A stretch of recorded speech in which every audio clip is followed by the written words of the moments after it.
Le retraité de 74 ans, interpellé samedi à Moissac pour avoir écrasé un œuf sur la tête de Jordan Bardella, est jugé ce mardi en comparution immédiate à Montauban. Pour la Dépêche, il revient sur son geste. C'est politique aussi, je m'en cache pas, parce qu'il y a une vague populiste qui déferle, donc moi j'ai voulu me sortir de ça, quoi. Je suis contre tout l'extrême gauche, contre Mélenchon, contre l'extrême droite.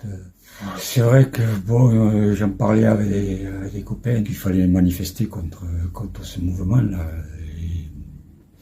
qui est dangereux, quoi, pour la démocratie. Et donc, je voulais m'engager, mais bêtement, parce que ça n'a fait pas avancer les choses finalement. Je regrette parce que pour Bardella, bon, c'est vrai que c'est un acte violent, et j'espère qu'il me pardonnera, c'est tout. Alors ce n'est pas la première action de cet ancien agriculteur visant une personnalité politique de l'extrême droite. En mars 2022, en pleine campagne présidentielle, c'est Éric Zemmour qui avait pris un œuf sur la tête et l'homme s'en était déjà expliqué à la Dépêche. Quand il a parlé de ne pas vouloir inclure les enfants, ces enfants autistes dans la société, quoi, de les mettre à part, on revient.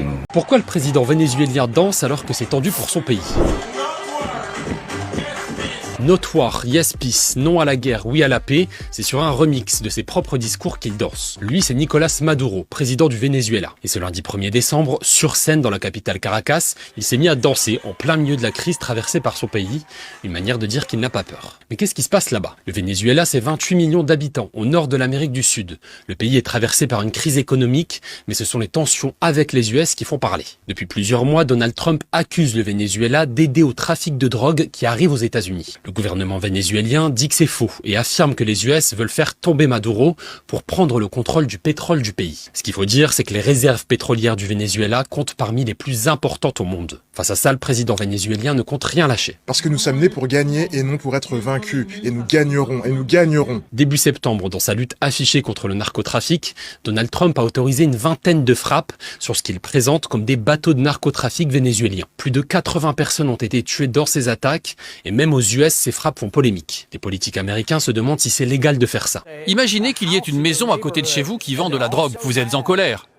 Mais est-ce que pour autant vous allez les tuer ? Le Congrès aux US enquête sur un possible crime de guerre.